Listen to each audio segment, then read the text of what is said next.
Yeah, all right. Debt. Are any of us in debt right now? Yeah. Did you get your student loans paid off, Grandpa? Well, the He's answer to halfway that is through.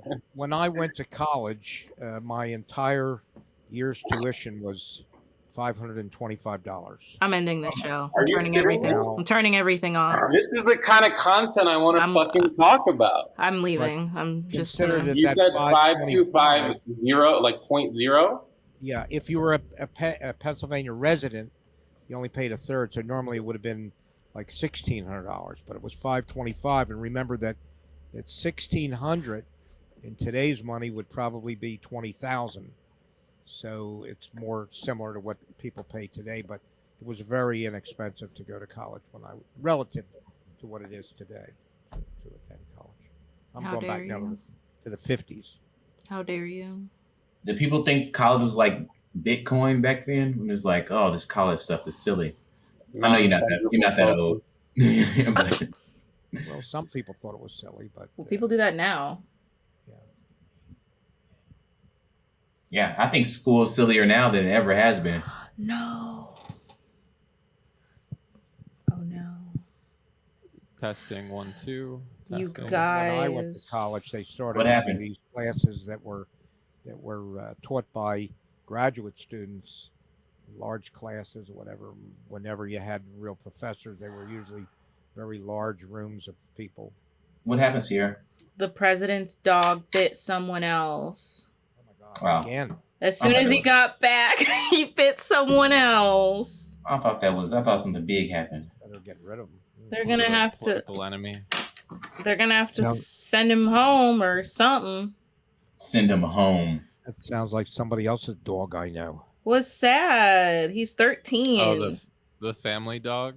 Yeah, one of them. One of them's young and one of them's old, and the old one apparently does not like living in that bitch. No, was Grandpa just talking shit about my family's dog? Oh. Yeah, you got two dogs. Is that what you meant, Grandpa? that was me. I'm afraid to go to your home anymore. Damn. We call him you like Hostess cakes? Do you know Hostess cakes? Yeah. We call them devil dogs because they're literally like, okay, so we had a beautiful angel dog growing up and then he died, very sad. But my parents got two dogs that are replicas and named them the same first letter and the same syllables as my old dog. Yeah, replicas, but like karma because they're fucking like they've bitten every person that's ever walked in that. The big one. It's really bad. Oh no. This looks bad too. Your lighting? No, it's good. I didn't want to take my whole ring light out. No, you have like mood lighting in the back. That's what I was going for, but it's just not. It's rough. It's hard when you have glasses. When you have glasses. Oh man. Cole keeps dipping in and out of the Cleanfeed. I don't know what the problem is. I think he's on his I'm phone, confused maybe. about this evening's programming. You mentioned you have 4 guests, but then you also have this other lady that Brandon mentioned is going to be on for an hour. Did I understand that? Yeah, so 15 minutes and 1 hour. Okay. All right. I just didn't quite understand. And then last week we were talking about somebody that Sierra already told me is not going to be on for a few weeks, somebody that's going to talk about sleep disorders. Yeah. Sierra's uncle, the scheduling didn't work until I think April 21st. So I took my memory pill tonight. Am I doing pretty good? I think you're doing well. You got it. You got it. And on that, let's start the show. I'm Brandon Fox. We are so grateful to you, our amazing listeners throughout the world. I'm here today with my millennial co-host, as always. Grandpa? Oh, come on, dude. With a question mark? I don't think you guys are millennials. All right, and then our older co-host. Phines. Yeah, and I don't then want to embarrass Sierra with her age. Our amazing producer, as always. Kidding. Oh. I'm Gwen Stefani. Welcome to Grandpa and Chill. Grandpa and chill. And then the audio is gonna cut in, with the beat. Perfect. Podcasting will be a thrill. Grandpa and chill, grandson and friends. Podcasting Grandpa and chill will be a thrill, grandson and friends. With your hosts, Grandpa Barton, Brandon Fox, Phines Jackson, and Sierra Dawes. This is Grandpa and Chill.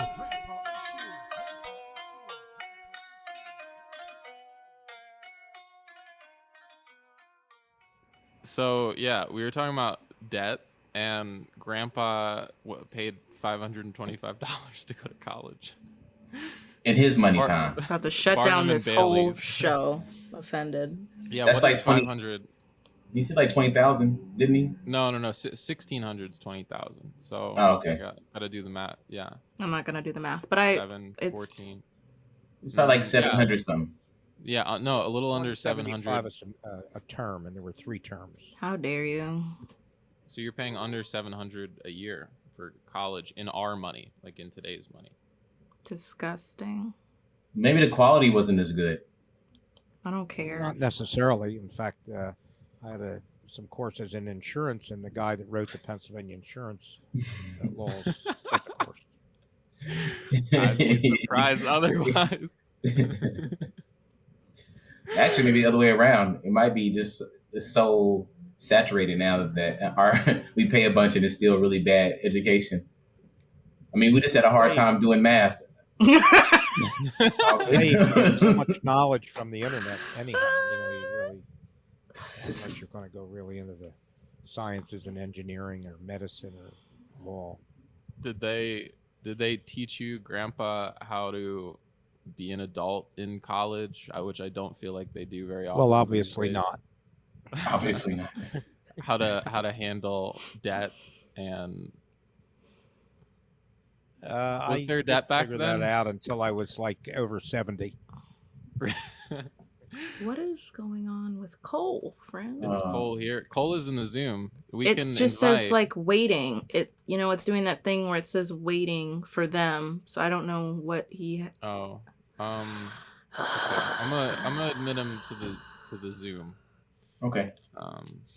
Wow, what a good smiling picture. Wow. Look at him. Finest. Does he prefer Cole or Tanko? Cole, I think. Cole. Okay. Boy, he really knows how to hold a pose. Yeah. Good stuff. Cole. We're gonna try a new Cleanfeed link. I see. There he is. We do see Cole. Hey, Cole. He can't hear us though. No, because Cleanfeed is a bad word. Sent. I think also the stigma of how people make college to be so necessary is just such bullshit in the States. I mean, I kind of feel like it is necessary, if only because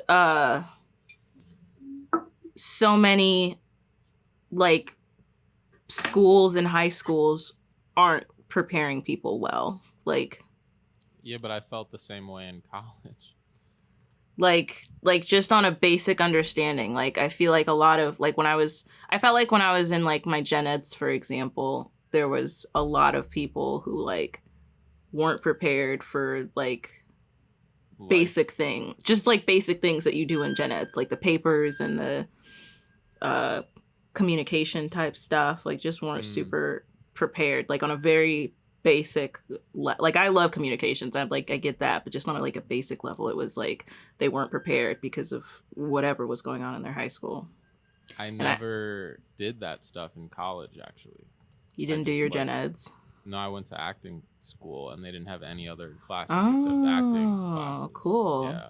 So I still don't know how to do anything. Some of the most successful, financially successful people in our country dropped out of college. They had very high grades and whatever, but they still dropped out and made tremendous successes financially. I think it's because they got successful so quickly that they didn't even have time to finish college. Yeah. But that wouldn't be true for most people. I think college would be a good thing, you know, to gain a lot of knowledge. Depends on what you're doing. I mean, to be an engineer, you have to go to college. Right. To be a doctor, and then a lawyer, you know. like for an acting degree, I think that was actually, and I loved my program. I'm not talking shit about it, but like 4 years out of the industry that were actually really important probably to be in. So I don't know.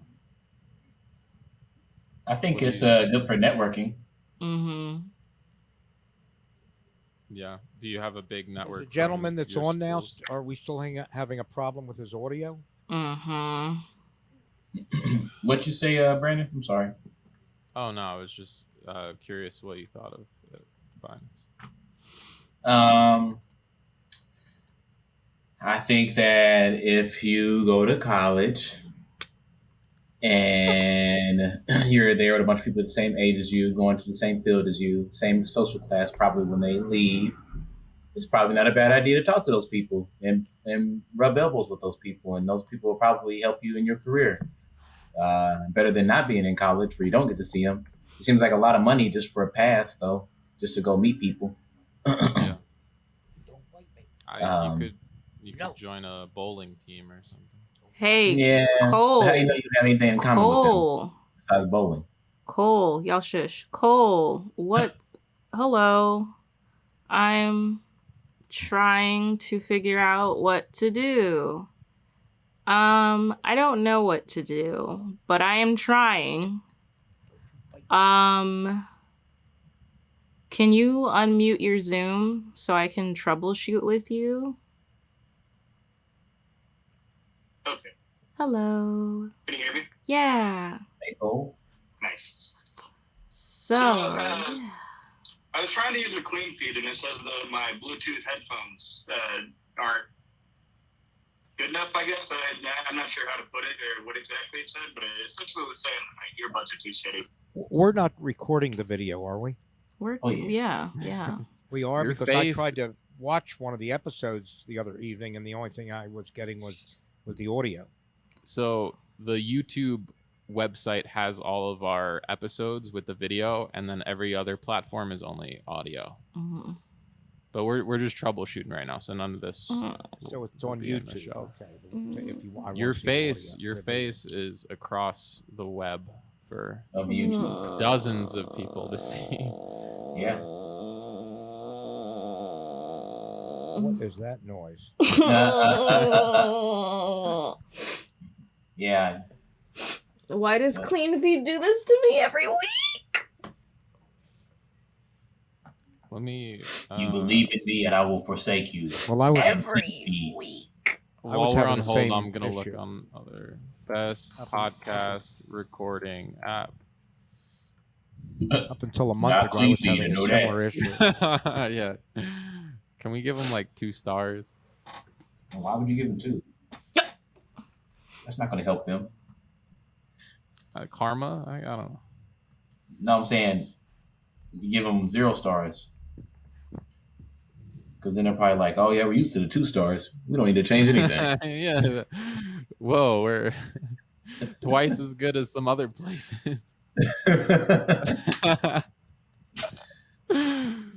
Oh man. All y'all are about to learn how to record remotely and just send this shit to me because my patience with this service. We're gonna. You can record through Zoom, though. Oh, did I tell you guys I have the fancy Zoom? I pay for this Zoom now. Ooh. Oh, nice. For what? For your own podcast? For what purposes? I got meetings, bro. I got meetings. Yeah. I got business. You got your face on a video and you need it there for longer than 45 minutes.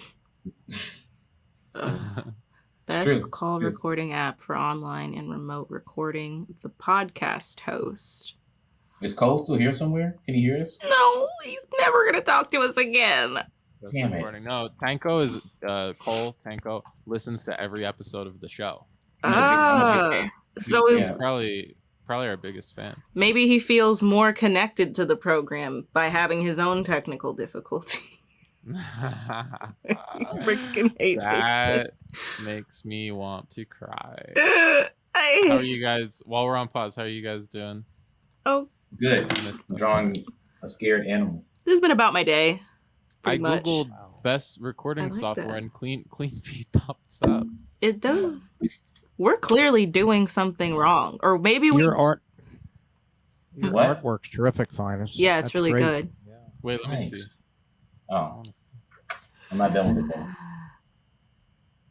I can't see it very It's well. a horse and a cow about to get burned up by some fire. Yeah, spicy. You ever get in touch with that guy that was a guest on the podcast? I did not. Okay. I hooked up with Kara. She hasn't sent me the footage yet, but she's working on it. Nice. Very cool. I want to practice some more before I feel like I can do somebody's work. You can do it now. Yeah, you really can. You're perfect.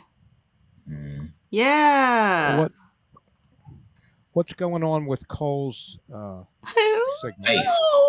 I don't know.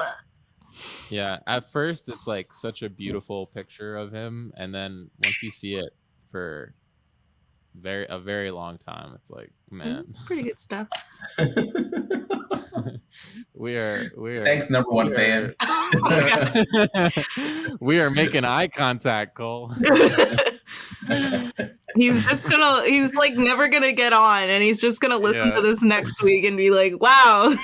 It's like, damn, dude, my cheeks hurt now. Oh my god, why is this I don't know what to do. I literally don't know what to do. I don't have any tools or resolution at my disposal. Is he still on the clean? He's not even on it, but every time he gets on, it just says waiting. And I even Fine. sent him a second link and it didn't work.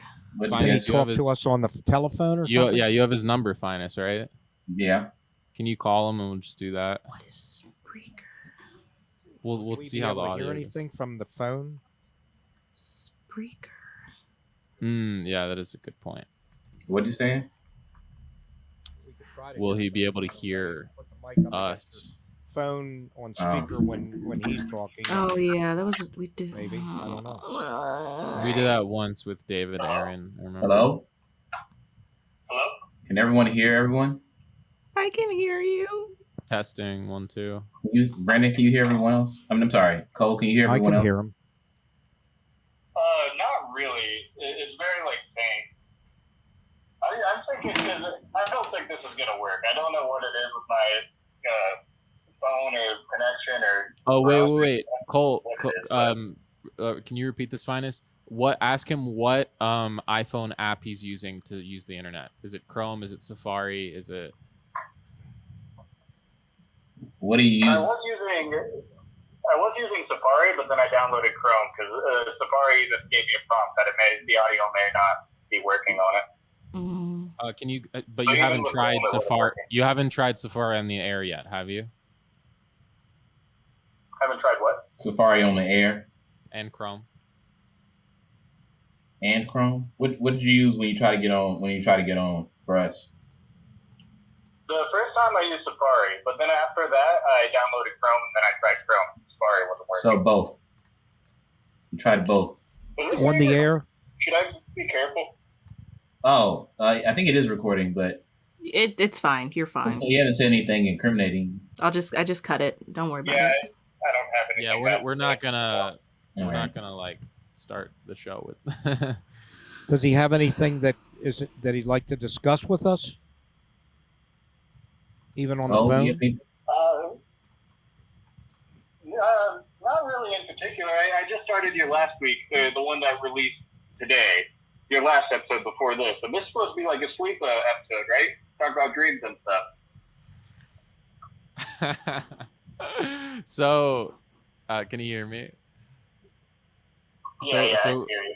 so basically, that's postponed. We're gonna be talking about debt today, as in we're talking about whatever, but mostly debt. Dang. Hey This man, is a as good episode for me to miss because I have no debt. I'm moving good. as a longtime fan and listener, what do you think about the show? I love you guys' show. I listen to it all the time because it's like, especially with podcasts, it's hard to find like natural conversation, and then also like every episode you leave with at least me, I leave having something new to Wonderful.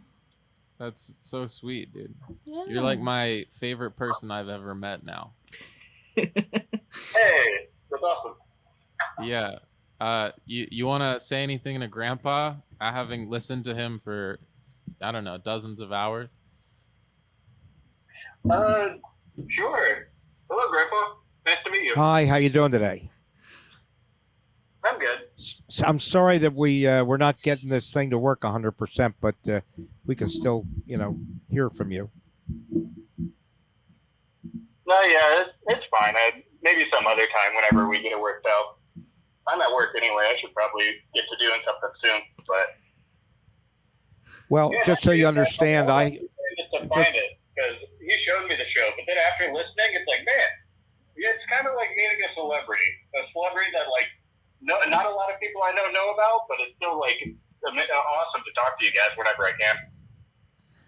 Just so you know, we had this similar issue with me up until a month or two ago.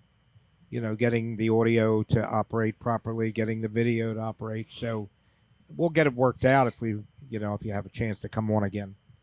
Yes. Okay. Yeah, please come on. I did just get a new laptop, so I'm gonna do my best to find a good Wednesday, because you always record on Wednesdays, don't you? Yeah. Almost always. This is the least clean feed I've ever been a part of.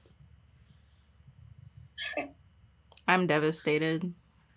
Yeah, dude. If this could, you want to try one more time while we have our next guest on, and then we can have you with everybody except for the featured, if it works. Just see what happens. Otherwise we're a bit over time, so we gotta let Melissa on. But He said he'll try one more. Okay. All right. Cool. Talk soon, Tanko. All right. Should we just restart the show? No, we're sticking with it because God is my witness. This is the last ass time I'm using Cleanfeed. We're switching next week. I don't know what it is, but we're switching next week. It's over. I have a free day all Sunday, so I'm gonna spend that. And Zencaster says they're in the beta of 5+ person phone calls and unlimited HD recordings. So beta meaning available to people? I think beta, so they're trying it out. Oh, fuck yeah, dude. Let's be their first people. Never again. Never. Okay. Melissa is listening. We can, I guess, get her on. I'm Brandon Fun. No, I'm not going to do the intro again. But, yeah. Hi, Melissa. Hi, you guys. How are you? I'm doing well. How are you guys? Fabulous. Good. Now I Good. can We see got all off of you beautiful to good to see you. We got off to an interesting start. It's going great. But now we're here. This is the real start. We're talking about, we have later in the episode an expert on debt and the college experience and getting through that. Grandpa was saying that he paid $525 for his whole year of college. So that's amazing. Where did Grandpa go to college? Penn State. Penn State, nice. Yeah, but the state paid 2/3 of your commission, and I'm going back now to the late 50s and early 60s, and understand that it would be almost $575 a year would be like $1,600 a year, and that $1,600 in today's money would be more like $20,000. So it's more similar to today's tuition. That sounds a little closer to today's, but yeah, I think because I went to private culinary school and it was I believe it was $30,000 a year. Right. Mm-hmm. Yeah, even more. A little tight. Yeah. Mm-hmm. So I have a question, Grandpa Bart. Okay, well, I have two questions. One, what did you major in? And two, did you work while you were in school? I did not work while I was in school, but I was married and had children already. Well, no, I shouldn't say that. I actually was a manufacturer's rep for two-way radio, General Electric two-way radio. I was the youngest rep in the country for them, and my major was real estate and insurance. I was vice president of the real estate and insurance clubs, but I never went into either of those fields. Okay, cool. Yeah, I think I worked 2.5, 3 jobs. Right. Most of them on campus, but Mm-hmm. and yeah, I think usually a cook fresh out of a first time cook will make at least like 25 a year. So Okay. like it really does not match up. And Melissa's audio is breaking up. Yeah. Are you guys having that issue, or it's just me? Melissa, do you mind trying it without the headphones and seeing what happens? I can try. Yeah. So, Melissa, you're a chef, or what do you do in that field? You studied culinary. I'm assuming that you work in the food industry. Yeah. Can you guys hear me any better now? It's still choppy. I just moved. I thought that I brought my microphone with me, but I did not bring that box. It's okay. That's It's not really fine. the quality; it's the issue. It's more like It's Cleanfeed. It's Cleanfeed's fault. Oh no! Do you still want to continue? Yeah, why not? Let's enjoy it. Let's do it. Let's do it. Let's do it. Yeah, actually, to answer your question, I just moved out to LA because I was tired of being in a kitchen. But next step in the future, where the future is now, we're 3D printing with sugar. So I work for this awesome company that is, 3D printing with materials that you can eat. You said with sugar. So I'll have Did to I understand? What have you 3D printed with sugar? Like, what have you made? Yeah, that's a great question. Basically, we can print any design, but right now we're sort of focusing on things that everyday people can enjoy. So we're making shells and then filling them with ganaches. So we're making bonbons, but with all sorts of cool design, like any design you could think of, pretty much we could do, and we can print in different flavors, like peppermint and watermelon lemonade, which is really good. We started printing with lavender, which is amazing, just really cool geometric cubes that you can drop in a tea latte. That sounds Could you incredible. do Easter eggs? We did, yeah. We made some Fabergé eggs, and we filled those with different types of ganaches. I think Kylie Jenner might have done some stuff with her lip kit. So we're trying to get out there and reach the public, but everything, it would be great for events, but events are just starting to sort of pick up. You want to support them safely. Is it expensive to do that?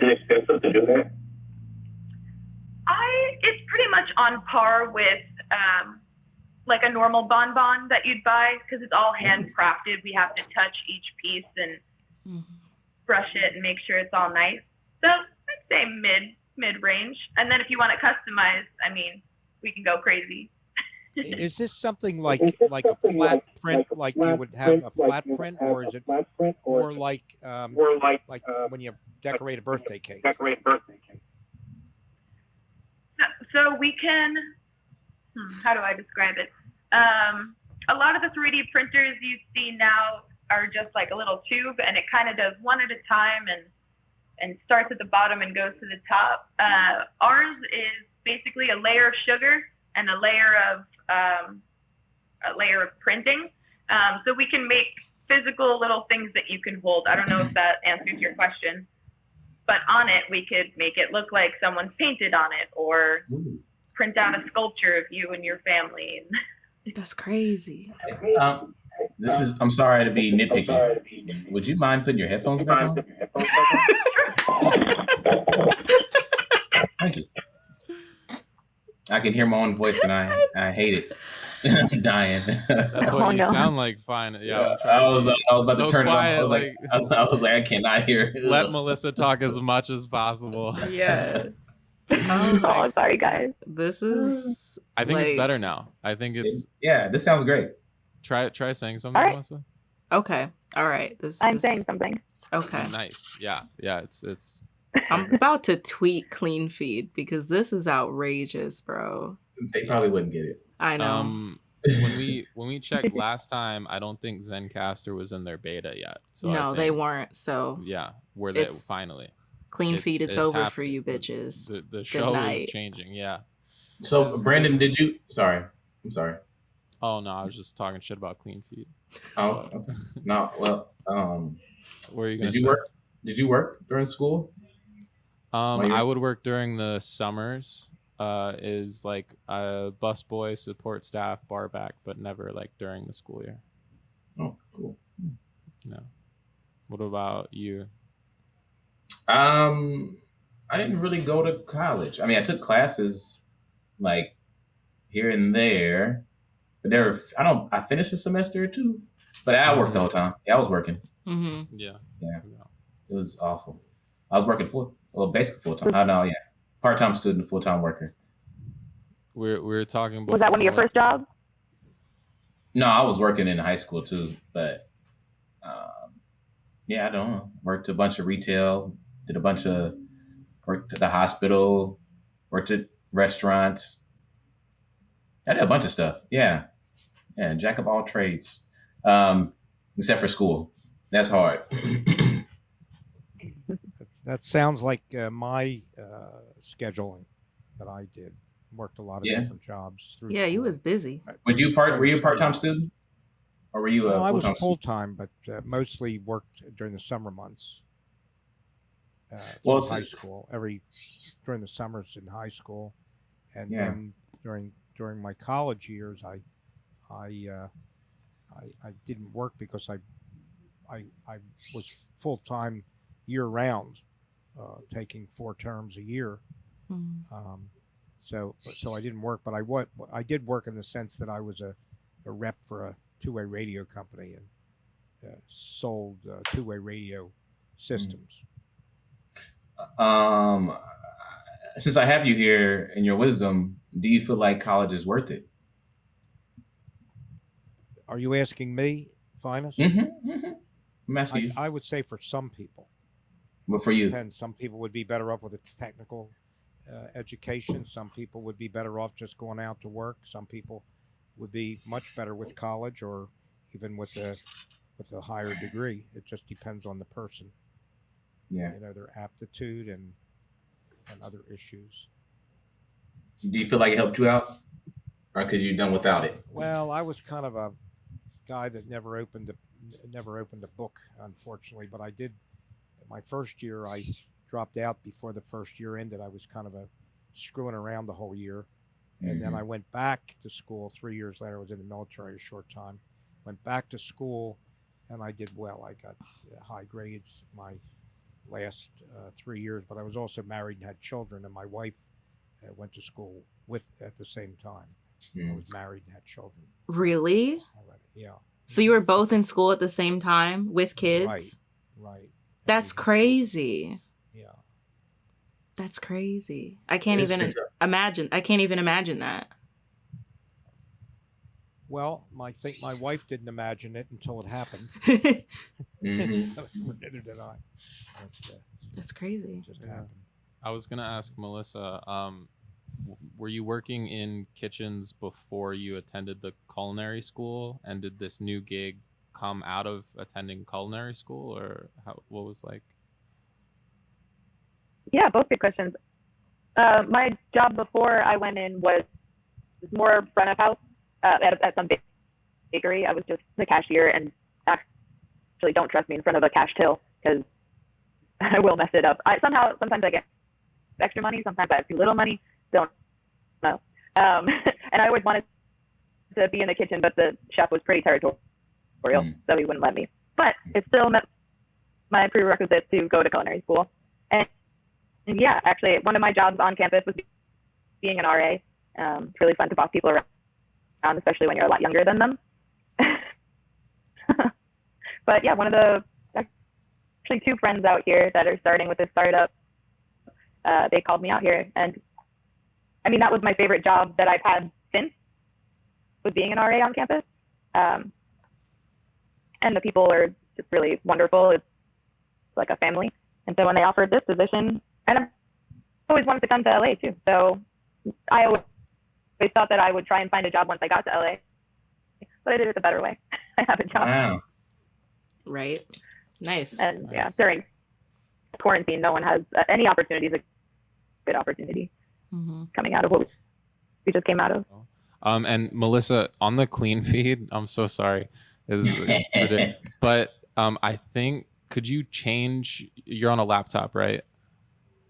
Could you change the microphone where it says like use browser settings? Change it to whatever the laptop is, like internal microphone or whatever. It could be. Hold on. Keep talking. Keep Wow. saying words. You're so Not so you. accommodating. Melissa, keep saying words.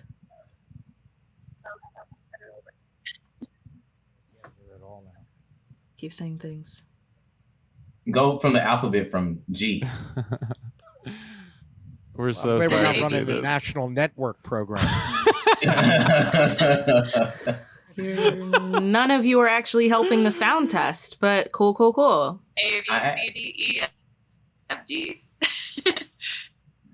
Talking and making sure the sound is good. It's better. It's better. All right. What do you think? I don't know. I guess I'm just kind of curious about culinary school. I don't know anything about culinary school. Culinary school I recommend, but you must know before going into it that as much as you cook, you will be cleaning. So basically, you will be going to school to learn how to bust your butt. That's pretty much all I learned. I didn't want to go to college after high school, but I had the opportunity to, and I guess it did help. I mean, being an RA helps actually more probably than the actual physical labor. It's mostly physical labor. Yeah. But it's still really cool, and you learn your fundamentals. I suggest if anyone that's like looking into culinary schools is maybe half in, half out, go somewhere that also lets you double major in like I don't even know what it's called because I only went for baking and pastry. Yeah. Like your basic stuff. Yeah. That way you can get credits, and if you change your mind, you can do something else. Very true. Yeah. I can tell that you've worked in a kitchen or with RA. You seem like a chef. I don't know how if there's a stereotype for a chef, but like ready big to like chef energy. Like like put in work, but also work yourself. Like I'm ready to work. Lead by example. Everybody here works. That's what I get that vibe from you, which is good, right? Yeah, it's a good cook. Do you have like a favorite like cooking show or something that you stan? Well, I mean, what made me even think about culinary school was Anthony Bourdain. Oh yeah. Yeah, I would love to try. Yeah. Cool. What an amazing person. So yeah, that was my big inspiration. I mean, I wanted to go initially to like be a food television star. So all I did, like that's all of the TV made me want to go and go to culinary school. I'm trying to think of examples. Iron Chef. I mean, that's an amazing, cool show. Do you still want to be a television culinary star? That would be amazing. Yeah. I mean, I don't cook at all, but it seems like the perfect life, just traveling around and eating food at like amazing places. That's very true. And I just no matter like food, food brings people together. I mean, even if you have nothing to talk about, you just talk about what you had for dinner, and it could grow like everyone into a new conversation. We do love food. And seasoning. Yeah. What would you recommend to someone who doesn't season their food? What are some starter spices that you would recommend to someone? Salt and pepper. Right, right. Sorry. Just because even coming from Lancaster, Pennsylvania, I heard it from the person's lips, salt and pepper were too spicy for their family. Mm. So I really would start at the basic salt and pepper. I own pepper, guys. Okay. Where's your salt? I don't know salt. Are you not a salt? I don't It's a understand. long way, yeah. Because we've talked about this already, but I buy like the shitty jars of Prego and whatever, or like whatever I'm making, it's already gonna have something that like has like a high amount of salt anyway. So I just like dump it in, and that's my seasoning. Yeah. I totally get that.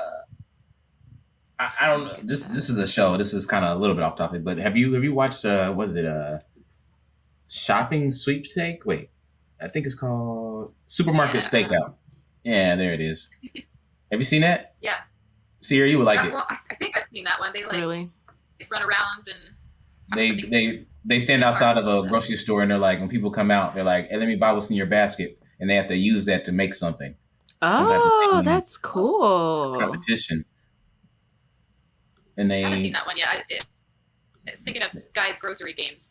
oh yeah, and I didn't see that one either, but I would watch that, but no, this is Ooh. Supermarket Sweepstakes.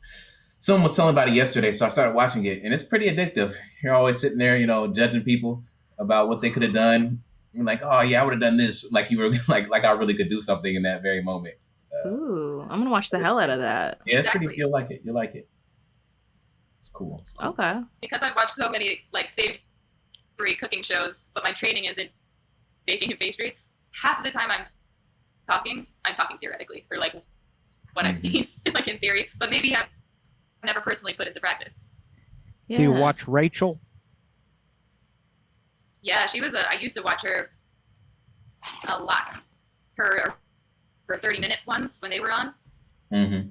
That was one of my first cooking shows that I probably started watching. There used to be a lady, you probably are familiar with her, Julia Child. Yeah. Very well-known chef, and later on, after she passed away, they found out that she was actually a CIA agent. That's funny. Undercover CIA. I don't know about that part. I had to What? refresh my. Didn't she start her cooking game? Didn't she start cooking really late in life too, or became famous later in her life? She did. I want to rewind back to why we the. have. She was too busy CNI it up. She's a CIA agent. I assume she did the. I'm assuming she did. I'm assuming she was CIA first, and then got bored with that, and was like, "I'll start cooking." I thought she was English. No one knew it. While she was a chef, she was also I thought a this CIA was a British woman. The phone rings. Well-known. She answers and goes, "I never go back to this." And she's like baking a cake, and they're like, "We need you back on case." So she throws the apple pie and goes, "All right." What? They should make a spy movie about her. What? I'd watch it. I was just thankful that she's the reason we have food television today. But What? I mean, guess there's more to thank. Who knows how many times she saved us? Why are we making James Bond movies? This woman is right here. Maybe because he grills and she bakes. I don't know. This is infinitely more interesting. What? Are you reading it right now? Yeah. What? Her husband was also a spy? I think so. This is the stuff children, this is what Spy Kids was made of. What? You just blew my mind, man. There's so much you can do with that for movies too. I'm gonna have to read that later. That's crazy. Brandon, you missed the brain blast of the decade. I know all about Spy Kids. Bro, that's crazy. I did not know that. If I was a chef and a spy, I'd pass messages with like SpaghettiOs.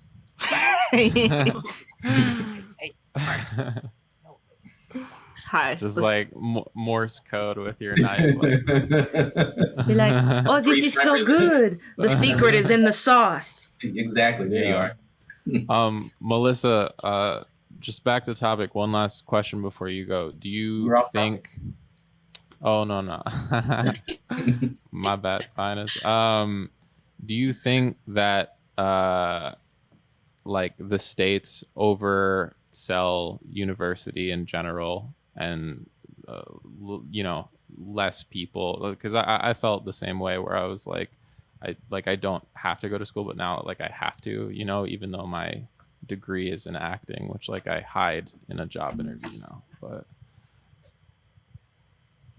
yeah, it's all crazy. I think pushing people to go to school before their brains are fully developed is crazy. It's nonsensical. That's a good point. Just because of how expensive it is. I do sort of like, and I could be wrong, but I remember watching a lot of BBC shows, and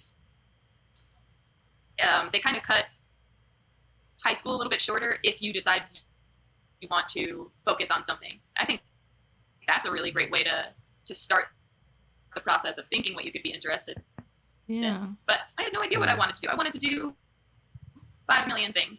Mm-hmm. And I didn't want to put a price tag on that. I just kind of wanted to experience things.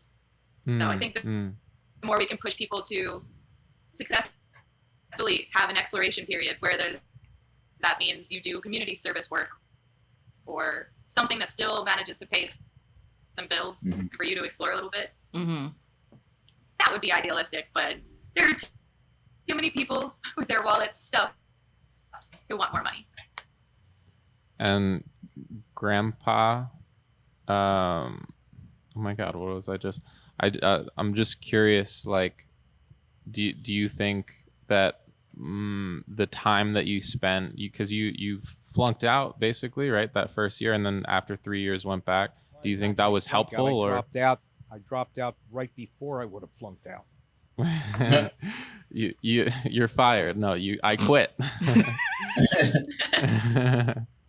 But did you find it helpful, like being more mature as you went back to college, or?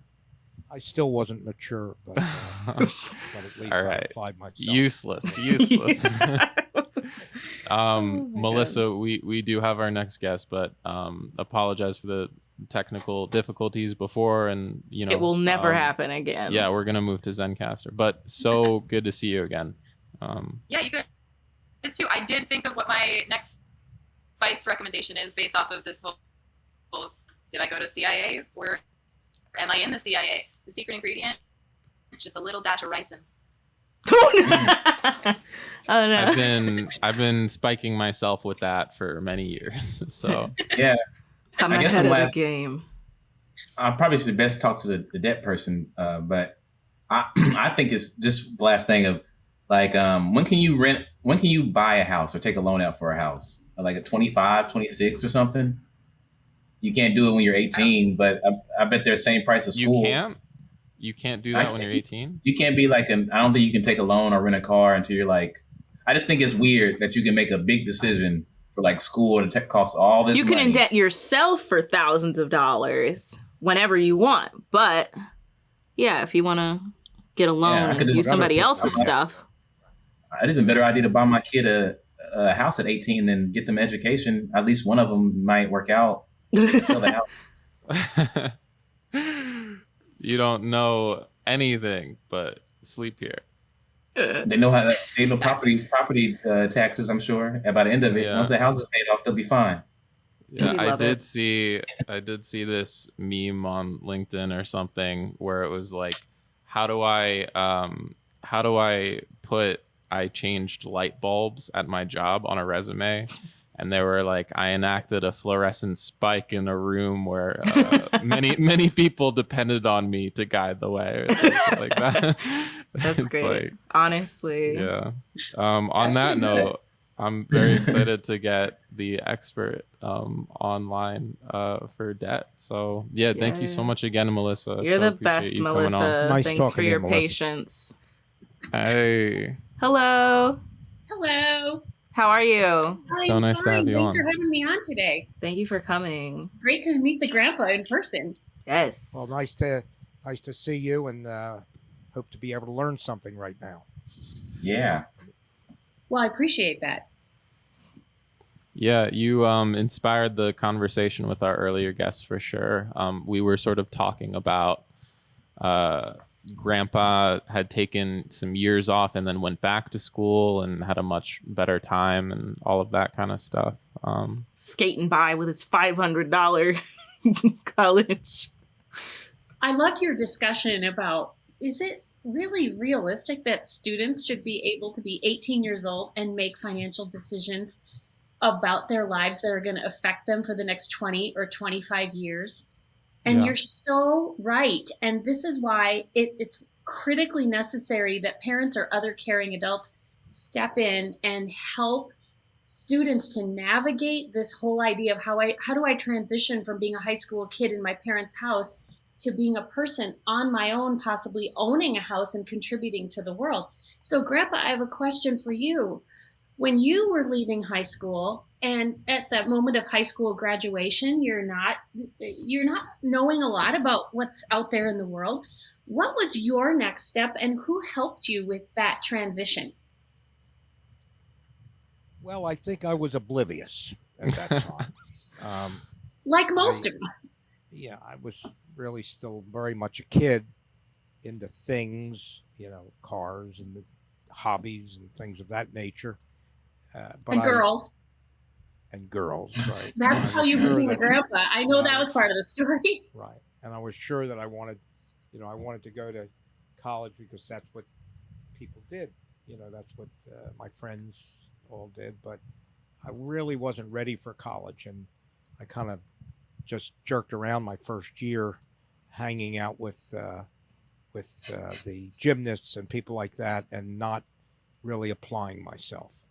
So I dropped out before I would have flunked out, and really hadn't intended to go back. But a young lady asked me to drive her up to school one day, and I just happened to call on my college counselor, and he said to me, "Why don't you come back to school?" And that, because of that, I ended up going back to school, getting married, having children, and graduating. So, but really, I learned, I got some good information in college, but I don't know, I can't really say that I learned all that much, but that was my fault, not the fault of the school.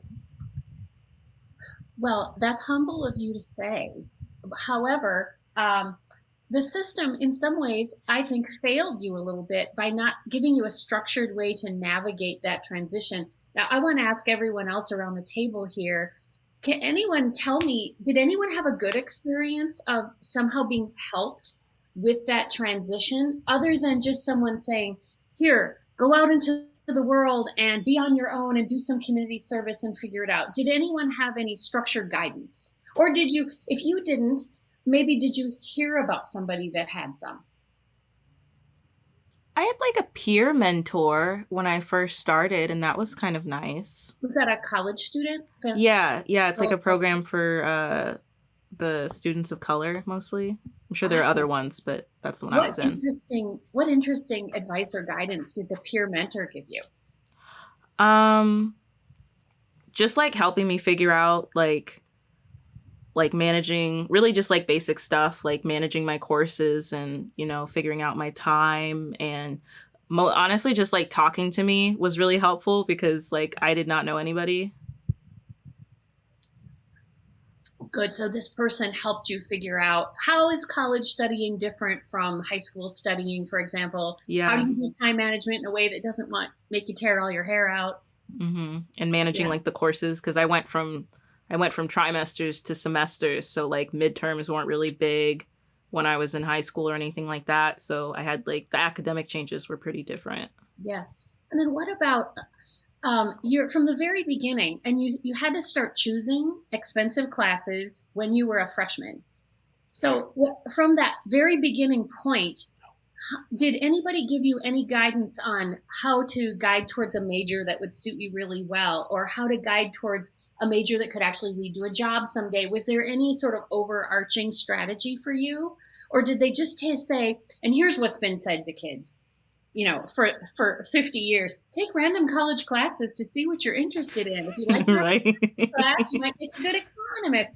Actually, you might like your economics class because your economics teacher was awesome and wonderful, but you'd actually hate life as an economist. Did you get any overarching kind of advice about picking a future? I think just what you said, that they kind of say, try it out, when you're in division of counseling or whatever, try out different courses. And there are some courses that everyone has to take, but yes, other than those, try it out and see what you want to see, what you're interested in. That try it out idea could work really well if the classes were only $10. Right. Only $100. But man, who wants to take a $5,000 economics class at an elite university just to come out on the end and go, well, I learned two things, supply and demand, and I learned that I hate economics. Thank you. What a good investment of my $5,000. Honestly. Really, the system, that kind of a system doesn't make any sense. And so people who are very strategic are kind of moving in a different direction. Tell me, the rest of you, do you have any guidance as you were making that big transition from high school to young adult career?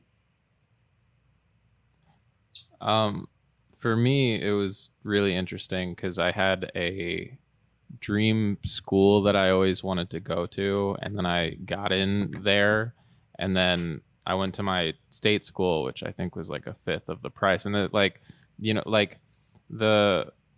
the school that I went to, I had a better experience. I think it would have ended up better, but I also find that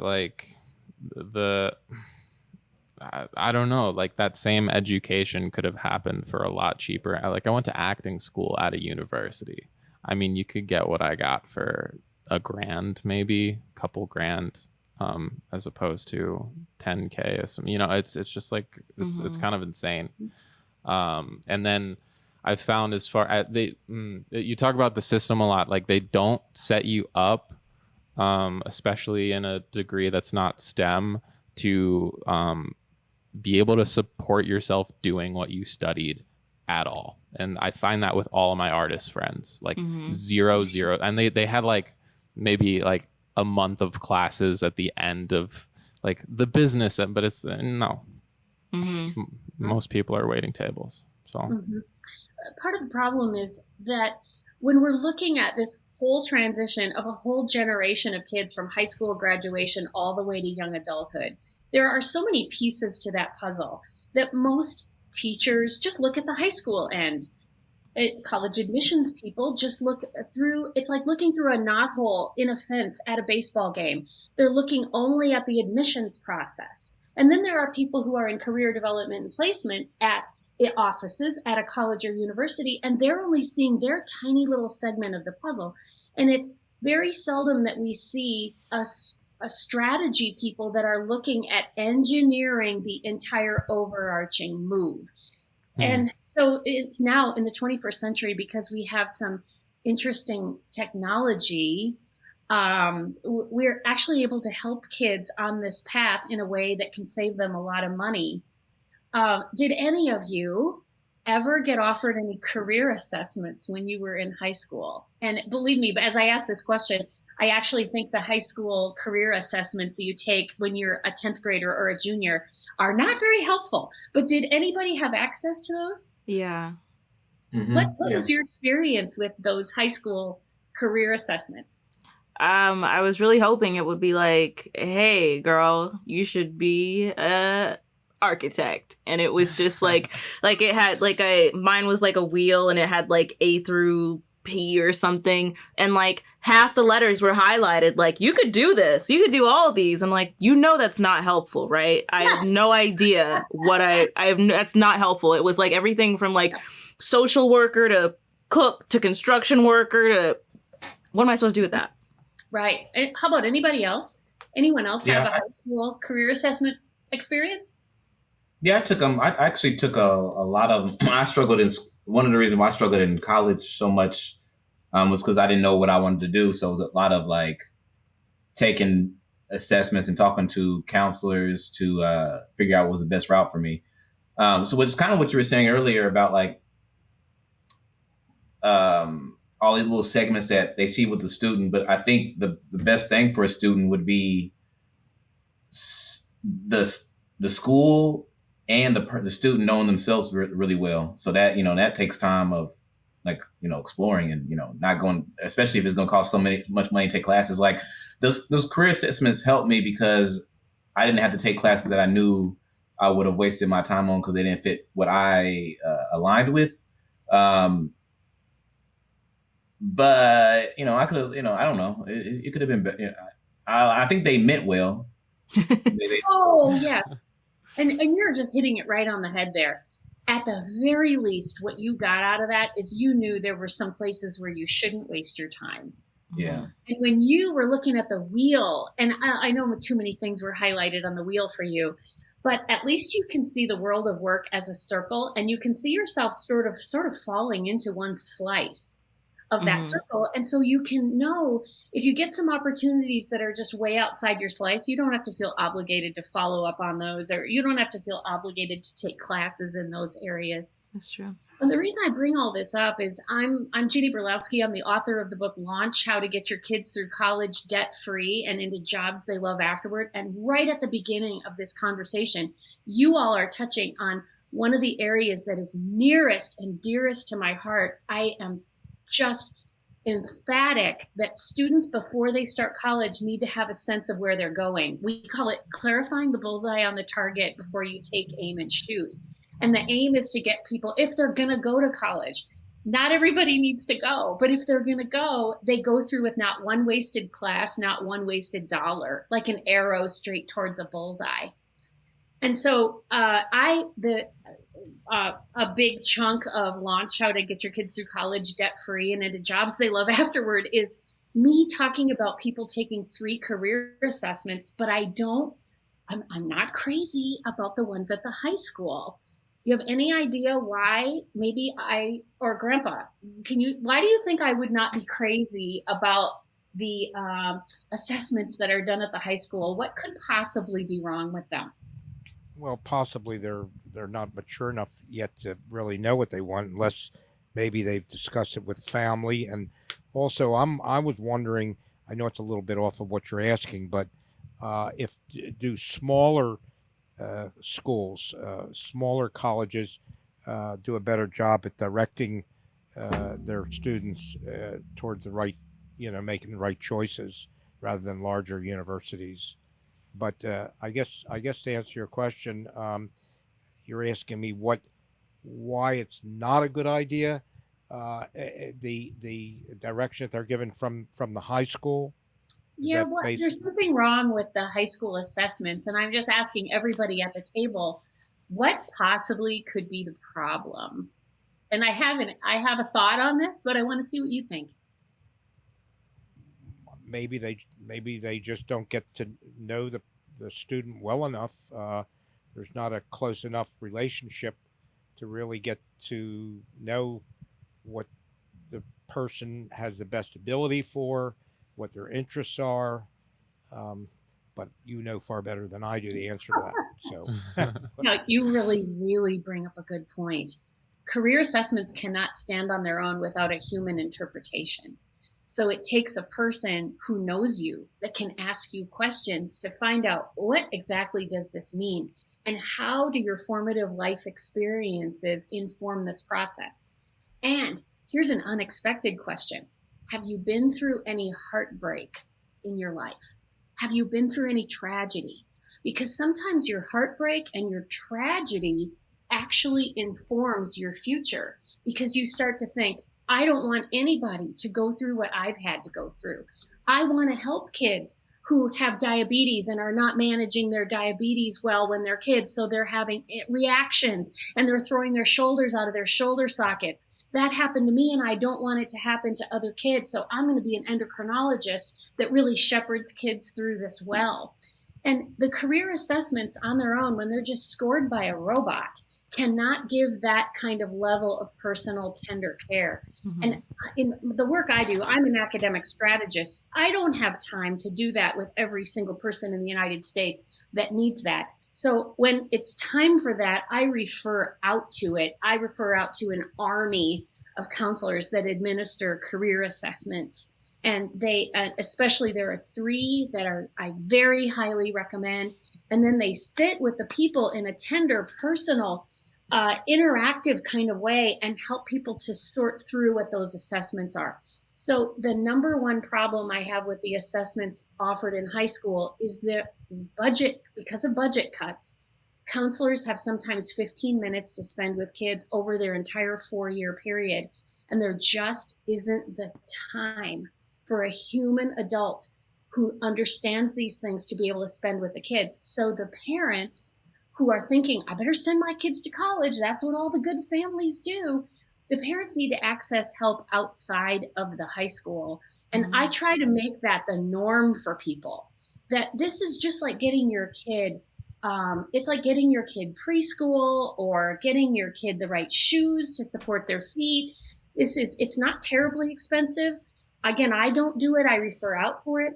But this solves a lot of the problems that such viable, important problems that you're bringing up, that kids are not able to see where they're going. So how can they figure out the path in order to get there? Well, it sounds like you're talking about a possible career business, a business that could be started, not necessarily associated with the school itself. But the issue is that a young person may have, some people are mature when they're young. They pretty much know which way they want to go. I had a daughter who knew she wanted to be an attorney when she was a very young kid, and she's an attorney today, successful. But a lot of people, young people, think they want to be one thing because they happen to like race cars and they think they want to deal with race cars. And when they get older, their mentality changes. So it might be a difficult situation to really know what direction a person should try to move into. Boy, you're right. It's hard for people to know themselves without, I like to say, a little bit of data. And it's actually possible for us to ask students as young as 10th grade, ask them some questions that kind of pull the curtain back and give us some insight into how they're wired as a human being. And then we can offer some possible suggestions. We think that you might possibly be really good at this or this or this. How about if we make an opportunity for you to job shadow somebody who's doing that, and you can see how you actually like the job when you're in 10th or 11th grade and see if you want to start going that direction. Mm-hmm. And biggest act of service I think I can do for your listeners here is just to tell what the 3 career assessments are that I recommend. The Myers-Briggs Type Indicator, the gold standard MBTI, which has been around since the 70s. It's the one that tells you about your personality type and gives you these little 4 letters. Now, this needs to be interpreted by a certified professional. Don't go by some kind of free quiz that you find on Facebook. But you combine that with what's called the Strong Interest Inventory. And this one, and by the way, I get nothing for telling you this. I'm just, as a strategist, I have seen students get such amazing results out of this. And Grandpa, I'm going to get to what you said in a second about the school, the colleges, and are they furnishing this? The assessment that goes right along with the Myers-Briggs Type Indicator for personality is the Strong Interest Inventory, and that tells you on a whole range of different things you could be interested in. Where do your interests naturally lie? What slice of the pie do you keep coming back to over and over again? And then the third one I love, which anybody can take for under $20, and this is called the Clifton Strengths Assessment. It used to be called the StrengthsFinder 2.0, and anyone can find it by just Googling strength or going to StrengthsFinder on Amazon. You get this little red and white book. You take an assessment using the little card in the back, and it tells you what are your top 5 strengths based on Gallup research. And they're able to actually tell this to kids when they are only in 10th grade or 15 years old. And so kids are saying, man, I've been kind of feeling beaten up in life, like I'm not good enough. And here you're telling me Gallup research shows you that I have these top 5 amazing strengths. And when we converge these 3, and we look at your personality and your interests and your strengths, and then when you have a caring person saying, where have you been in life? What do you care about? What breaks your heart? If you could do one thing in this world and you knew you could not fail, what would you choose to do to help make the world a better place? And it is amazing how we're able to see kids as young as 10th grade, 11th grade, 12th, or some people don't find out about this till they're 26 or 27. But they're able to land on, I think I might like to pursue this. I'm going to do some job shadowing and see if I actually like the day-to-day life of it.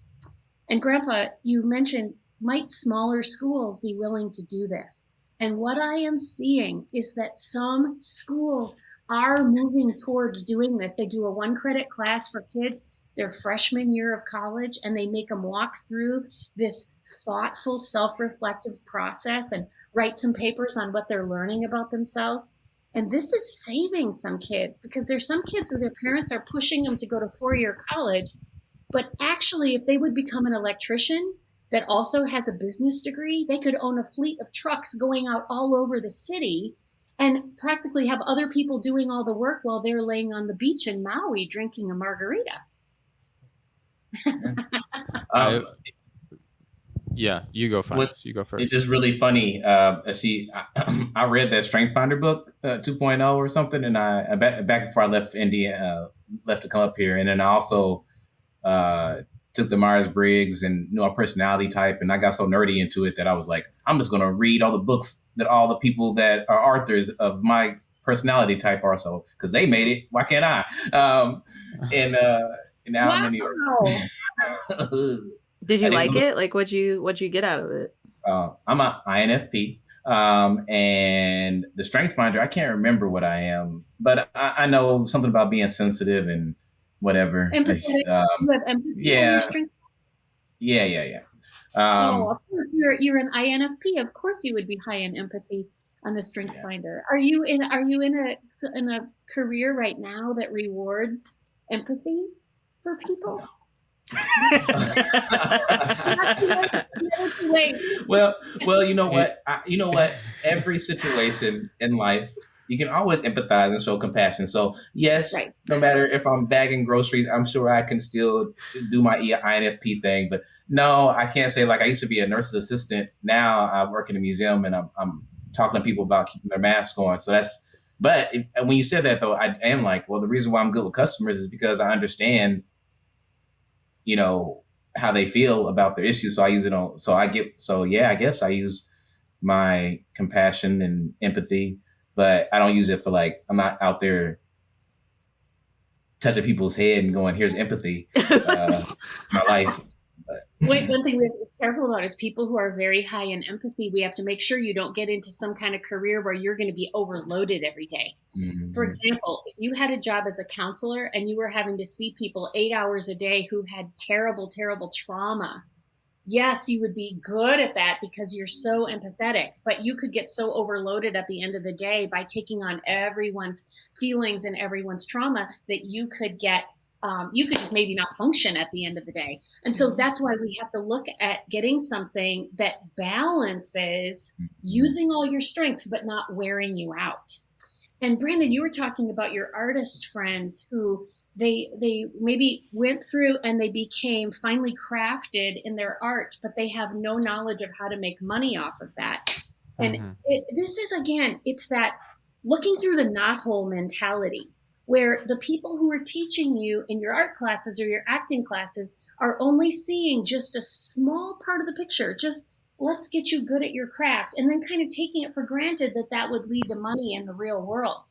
And so one of the things we want to watch out for students is that if they're going to do a career, a path, an educational path that leads to questionable financial support, they're not for sure going to make money, like being a rock and roll musician, for example. It could make you a massive amount of money, or you could starve.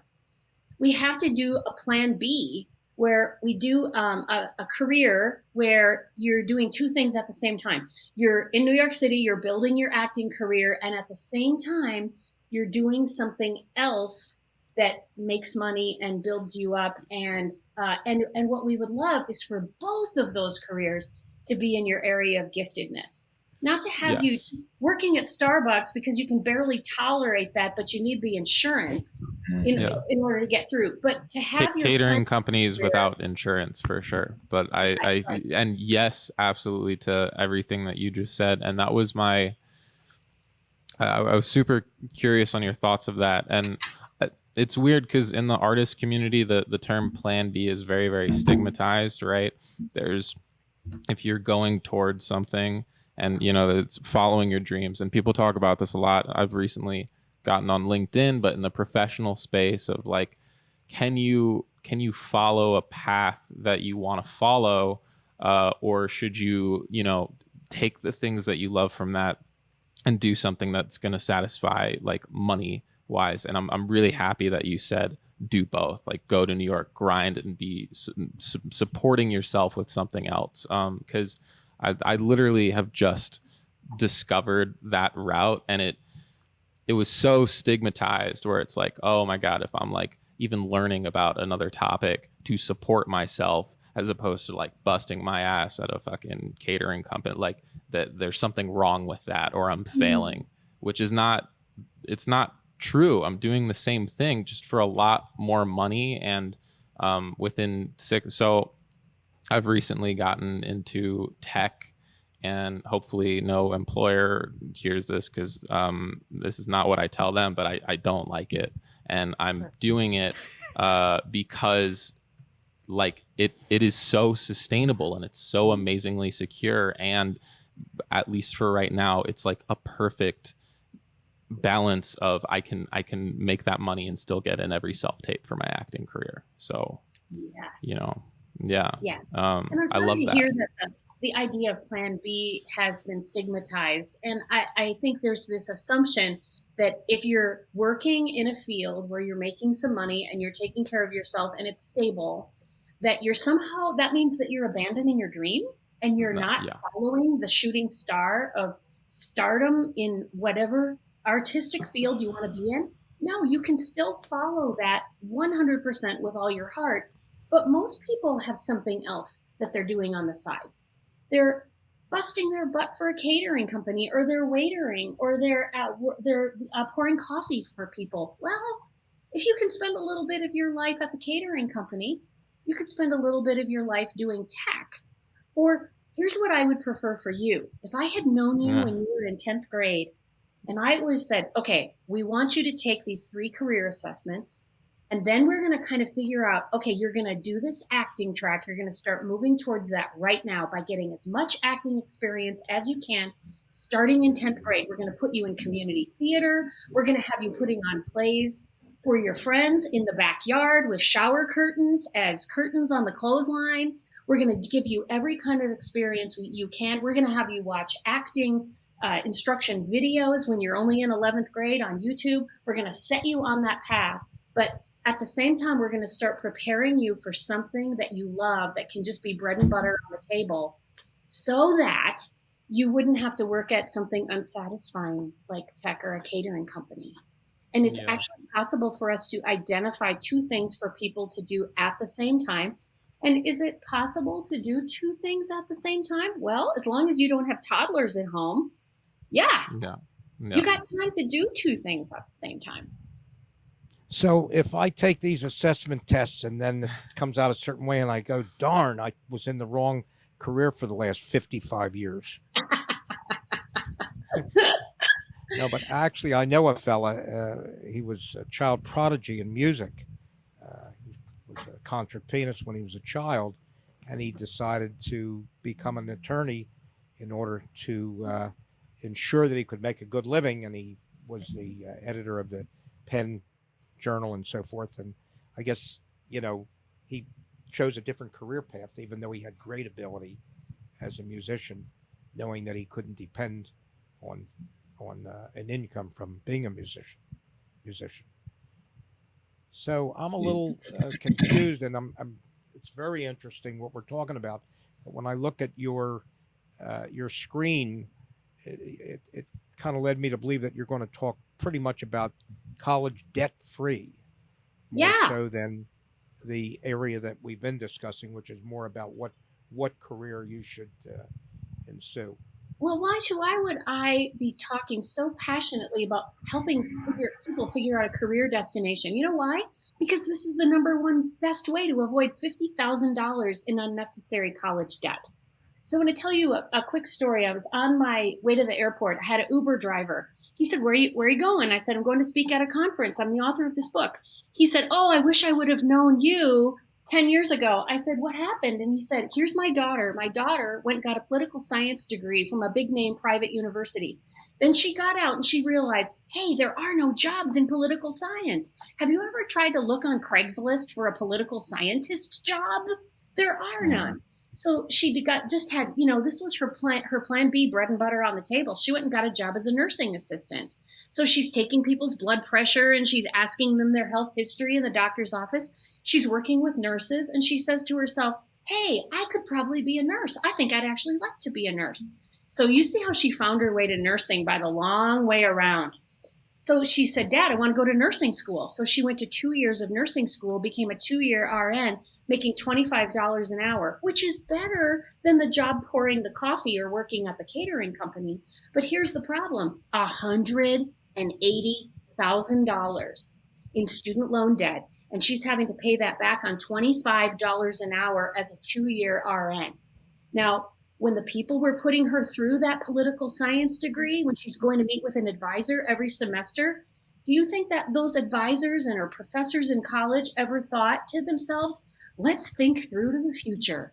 This girl is paying private school tuition, $5,000 a class.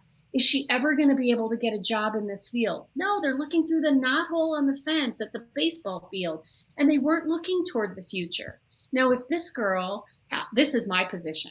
This girl in 10th grade had taken 3 career assessments with a caring, certified professional to converge those results. Someone might have said to her, you know what, sweetheart, you would make a great nurse.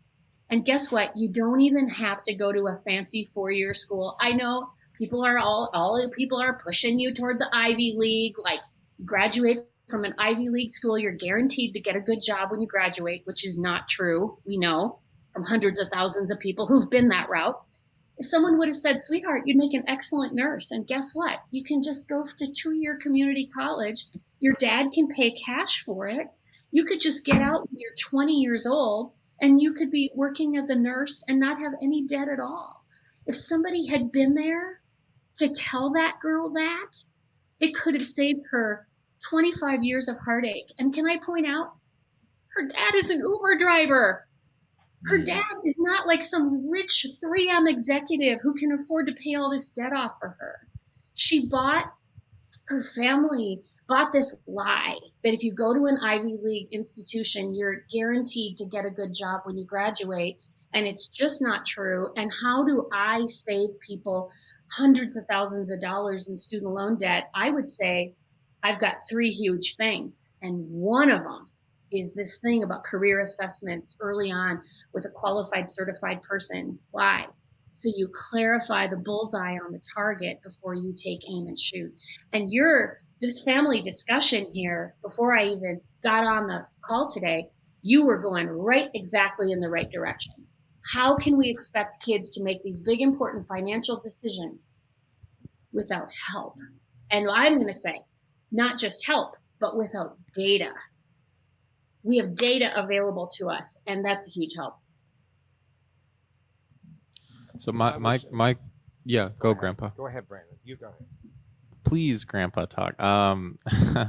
My question was, I'd say this is just rough number, but I'd say half of, at least in the people that I know, all of the different college majors, right? Like my sister is majoring in English, and I have a lot of friends that did communication, where there is not like a very strict pathway to a career, or what would you have told me if I was 17 and I was like, this is all I want to do. I want to be an actor. I don't even know if I'm going to go to college. Like, how am I supposed to support myself doing something I even like while I'm pursuing, because there's this like illusion that like, oh, I'll be the one by the time I'm 23 that's already a series regular, and it's okay not to be, because that's not actually like how, most people, you have to sustain yourself until you're 35, and then you can like really, really pursue and live in that world. So you're asking, Brandon, what would Jeannie have said to you at the age of 17? And what would Jeannie do? We got little rubber bracelets for everyone after the show. What would Jeannie do?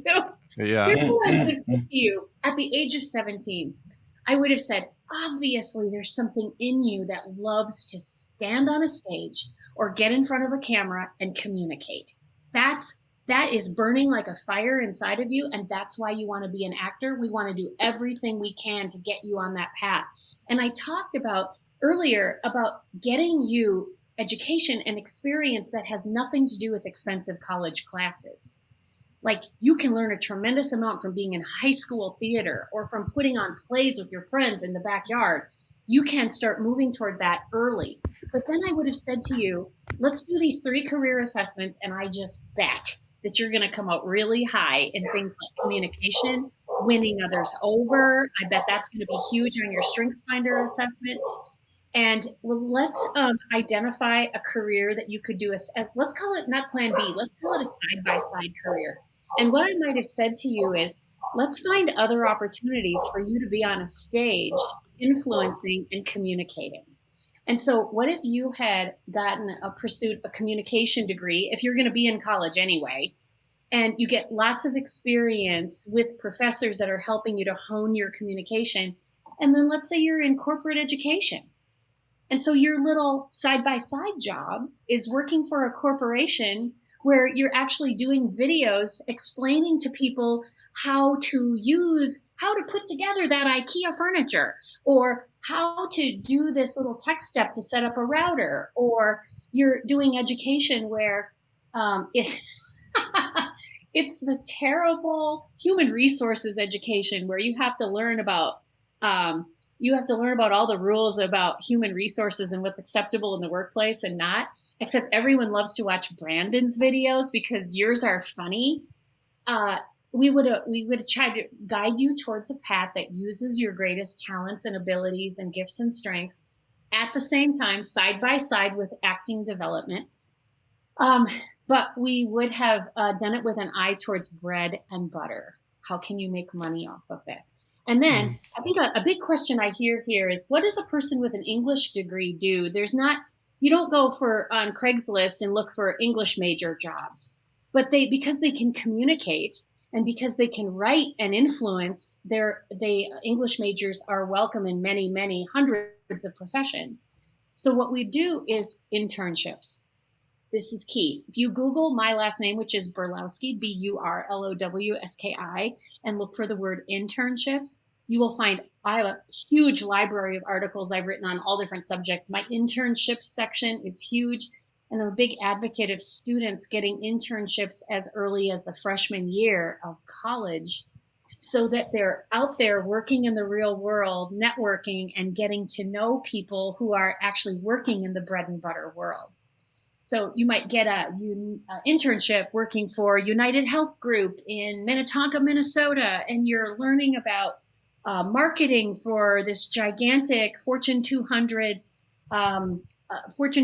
company, and you realize, I like marketing, I like influencing, I'm pretty good at it. I'm not going to abandon acting, but I'm going to do 2 paths simultaneously. And often in these contexts, Brandon, where the people who are hiring you for education or for video production, when they hear that you're an actor, there's a lot of cachet to that. They think, hey, we actually have a real actor here that does this for us. And if there's cachet, even if you've never actually been a series regular. So I do have a lot of cachet for sure. But does that kind of answer your question about what would you do with an artist kid at the age of 17 to set them on a side-by-side path? It does. And maybe this next question might be a bit unfair because you're definitely geared towards, or you're speaking to people that are in high school or college, right? But what would you say to a lot of the people that are in their 20s and 30s that in the last year, I mean, it's been a really tough time, right? Yes. Trying to pursue something, industry shut down, jobs gone, on unemployment, like trying to work it out, like what, you know. Right. You're right that the book Launch How to Get Your Kids Through College Debt Free and Into Jobs They Love Afterward. Notice the title says Your Kids. This is a book for parents. This is not a book for high school students or even college students, although there are kids who have no guidance in this world and they get a hold of this book and they just walk through the steps and they do everything with no parental help. But it is geared for parents. However, in my real life, when I'm not doing this, because this is not my full-time job, I'm an academic strategist and I have 25 years of experience helping students in their 20s apply to graduate school, law school, medical school, business school. And I'm there for stage 2 of the career development. And what I do is I help them craft amazing application essays that are compelling and powerful. So if there are 250 applicants for one spot, my client gets it. I do that through my website, getintomedschool.com, which is for med school, law school, every kind of background you can think of. So I see a lot of students in their 20s. And here's what I have to say about, we're at the tail end of a pandemic and a lot of industries have shut down and there seems to be despair and hopelessness. But guess what? The roaring 20s is coming because the world's going to open back up again. And there's all this pent up demand. People have not been on cruises. People have not been eating in restaurants. Businesses are going to start opening and flourishing again. And the need for qualified people who are ready to jump in and change what they've been to something that they could be is going to be just wide open. And so when people come to me for help applying to medical school, a lot of times they've been on that path for a long time. They know that they know where they want to go. And but I have to say this, there are some times when I've had to sit with people who want to go to medical school and I have to say to them, how much student loan debt do you have right now? Because if they have $180,000 worth of student loan debt right now, and then they're going to add on $300,000 worth of student loan debt from medical school, you could never pay that off on a doctor's salary. So sometimes I have to tell people, I'm sorry, you can't go to medical school now because you could never pay all the debt off. And these students are looking at me like, dang it. They told me if I went to the expensive school, I would have a better chance of getting into medical school. And I have to tell them, you would have been better off to go to community college for 2 years while you were in high school through a dual enrollment program and then transfer to a 4-year university, just a cheap one, didn't even have to be an expensive one. You would have been way better off to keep your debt down so that you're debt free when you go to try to apply to medical school. And this is what really broke my heart. This is, and sorry, Brandon, I'm forgetting your question now because I'm getting off on a tangent. This is what made me think we have to do something about this. And at the same time, here's the really good news. At the same time, I think your question, Brandon, was what do you say to people in their 20s and 30s who have been sidelined because of the pandemic? The really good news is in 25 years, I've had some of the most strategic kids in the country coming through my office. So sometimes I say, hey, how much student loan debt do you have right now? And they'll say, I have zero. And I'll say, you have zero. How did you do that? Oh my gosh, I'm so excited to hear. And they give me these amazing ideas. Like I went to work for a company that had tuition reimbursement as an employee benefit, and I didn't even have to work full time. And they paid for my school and they gave me a paycheck at the same time. So I'm writing these ideas down as fast as I can. And then I just stuffed them all into a book.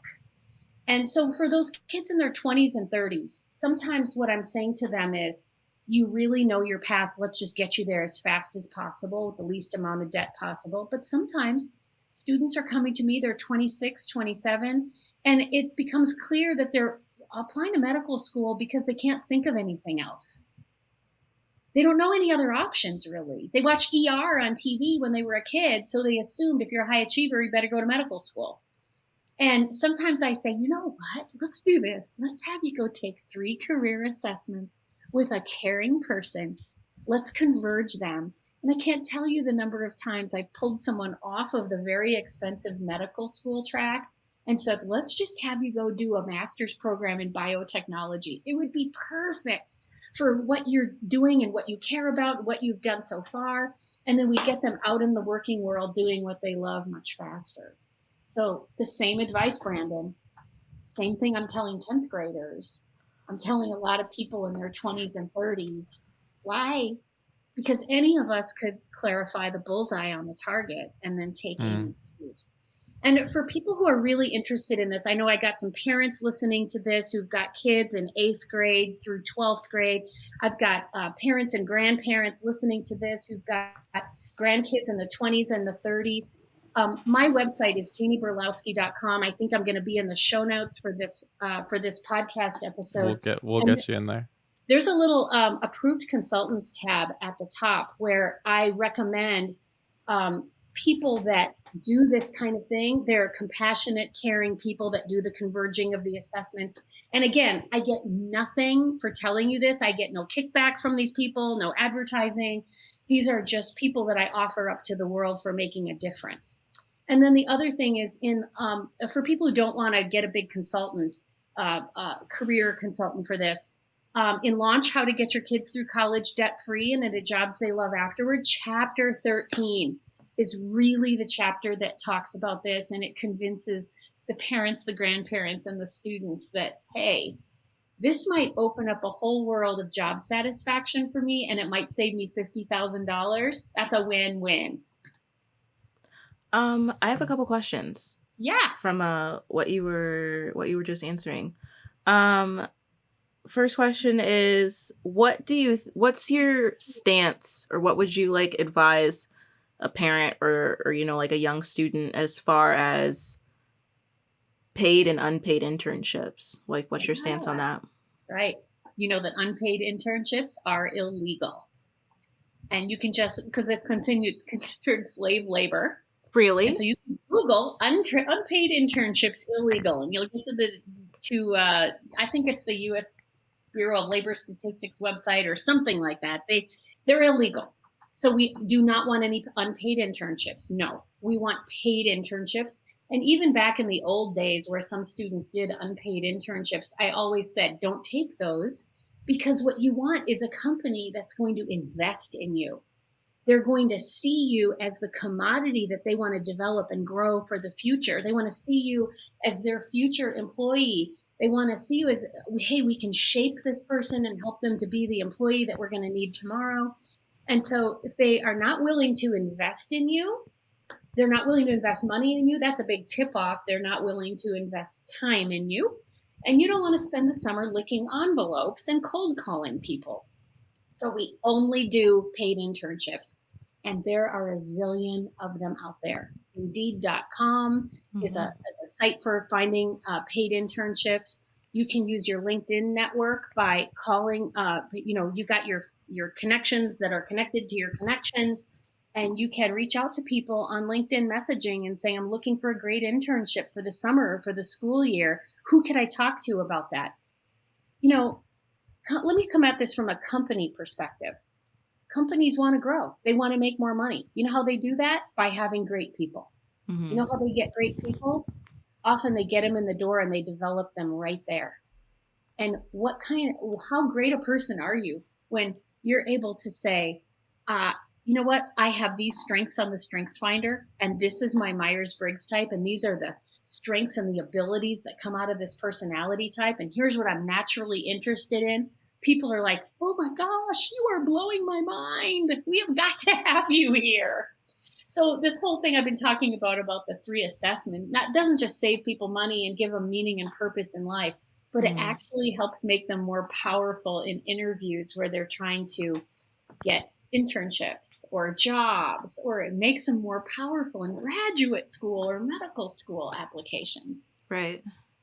So I'm here. I do love to talk about people saving money on college, but what I really love to talk about is students ages 12 to 26 stepping into what they're called to do and what they love and what's going to jazz them and energize them every day. That kind of goes into my next question, because I know we're kind of talking like we're in the tail end of the pandemic, but hopefully we continue to like stay on the positive. But like all last year, I was just hearing like horror stories from like my younger family members and like even some of my friends that hadn't graduated college. I just graduated in 2019. So like hearing horror stories from some of my like younger friends that were still in college and like their second to last and last years about, just the way that schools were trying to still have some semblance of providing a semblance of a college education, despite all of the, chaos. So my question is, I guess last year, or even like for hypothetical future sense in a pandemic like this, would you even recommend that students go to college or continue to go to college? Or would you recommend more like what you've been saying, focusing on figuring out exactly what you want and trying to build up your career or your experience other ways, like, the play in the backyard and stuff like that? Mm-hmm. Wow. Insightful question. If someone like me of my stature recommended that all the college students leave college, that could cause a lot of problems for colleges if all the kids just picked up and left.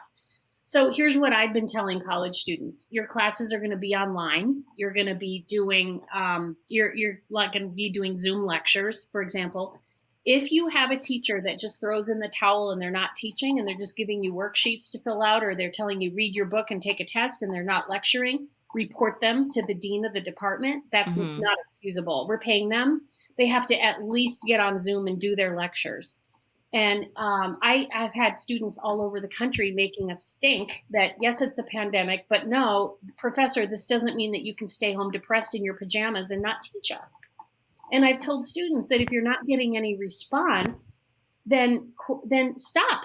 Say, I'm not paying this institution the money. I am not going to pay for, once you sign up for a class, you've already paid for it. You can't get your money back. Although what students can do is they can take the classes through the free ad drop date.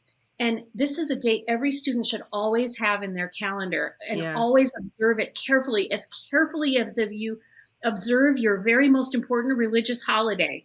The free ad drop date is the date that you go in and you drop all your sucky, bad, terrible classes, and it has no consequence. You don't have to pay for them. It doesn't count against your GPA, nothing.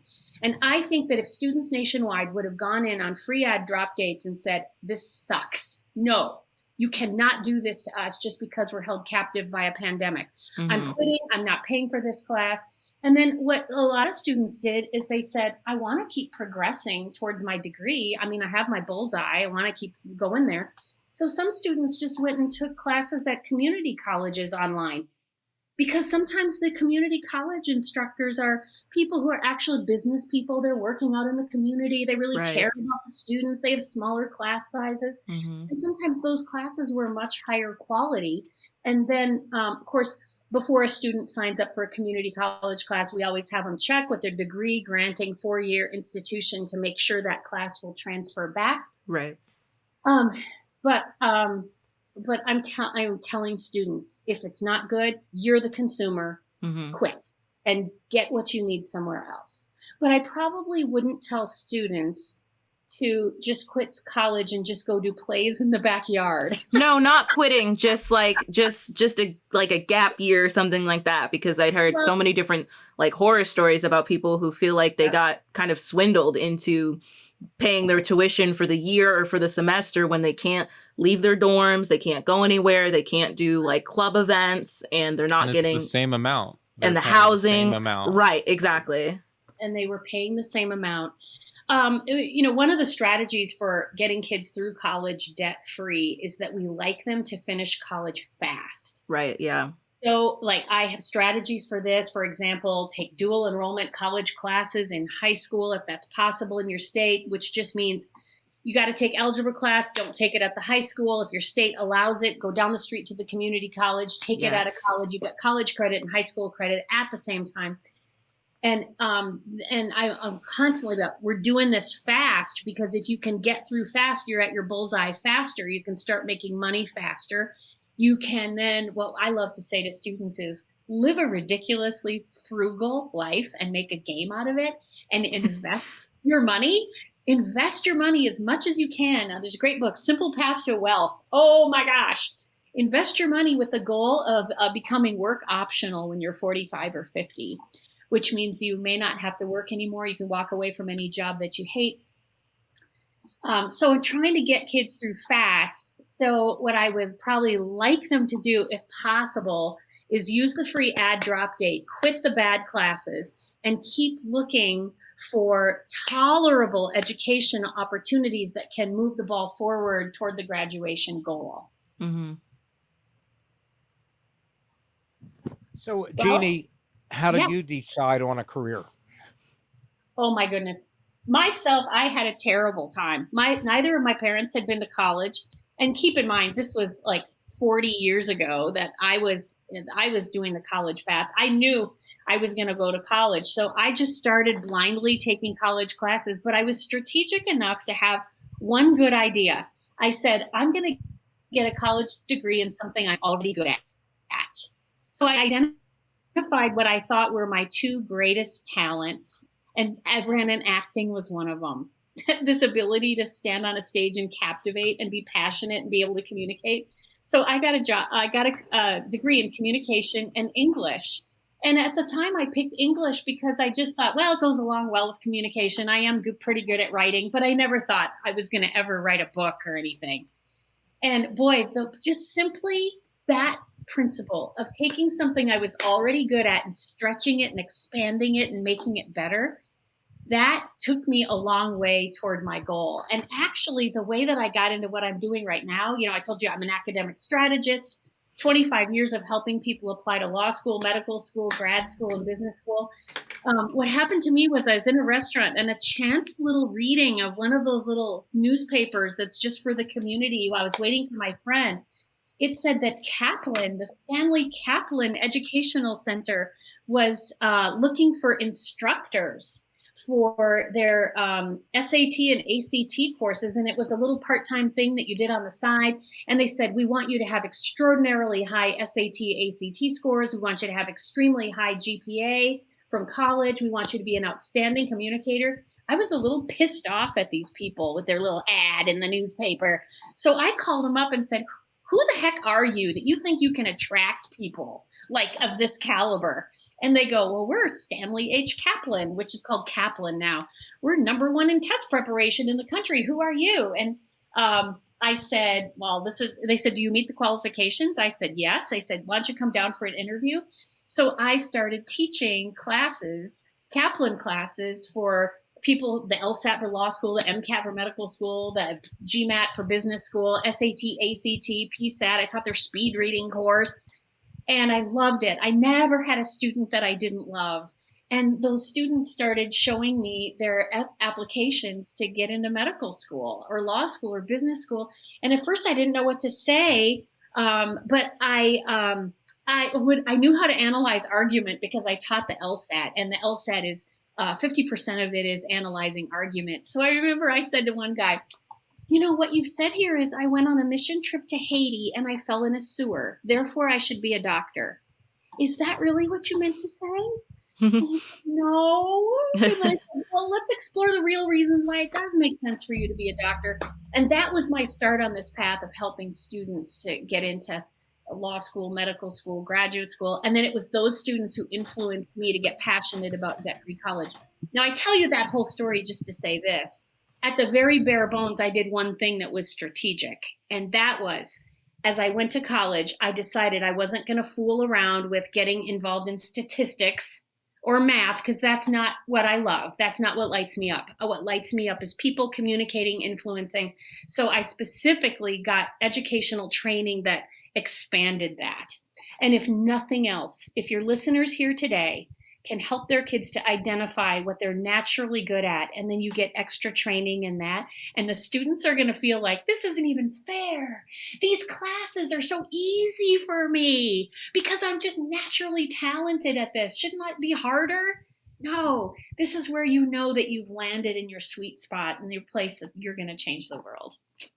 So, guys, I'm the author of the book Launch How to Get Your Kids Through College Debt Free and into Jobs They Love Afterward. And I want to extend something to your listeners that is free, that is a huge, huge help. And that is, I have a free weekly email newsletter that comes out every Monday morning. And what it does is it keeps debt-free college in the top of your mind as your kids are growing up or your grandkids. It's for parents and grandparents of kids ages 12 to 26. And then go-getter kids who are 12 to 26, they read this email newsletter too. It has a helpful article in it every week. And if there are any changes in the way college is financed in the United States, which is huge coming down the pike right now, the changes in the FAFSA form, people learn about those changes and updates from my free weekly email newsletter. Here's how to sign up for that. It's totally free. It's bit.ly. Most people know what a bit.ly link is. bit.ly/helpful newsletter. bit.ly/helpful newsletter. That link will be in the show notes. Brandon, is that right? Yes. Okay. Yeah. So just click on that and it tells you about how to get on that, to get that newsletter. Very helpful. And when a person signs up for that, they instantly get a free gift, which is little 10-minute video of me giving instructions for based on kids' ages. Your kid's in 7th and 8th grade. Here's how to get to your debt-free college goal as quickly as possible based on the kid's age. And that little 10-minute video comes to you as a free gift when you sign up for that newsletter. Awesome. So it's been great to be here with you today. Grandpa, thank you for providing your perspective from over many years. Yeah, I've enjoyed your presentation, and Brandon, this will all be good for your child. It'll be for your great grandchild, Grandpa. Because you're almost over the 25-year-old, so you're wow. This is the first time in my life I'm having the conversation of where's my great grandkids. So glad to have you here for that, Jeannie. You're very interesting. You're very interesting, Jeannie, and I think it's very helpful. I wish I had known about it, but when I was younger, I think it would have probably helped me a lot in life. No. We always go around and we do final thoughts before we leave. So if you have another minute, I'd love to just get Phines, Sierra, Grandpa, and then finally Jeannie, and then we'll sign off. Phines, any final thoughts?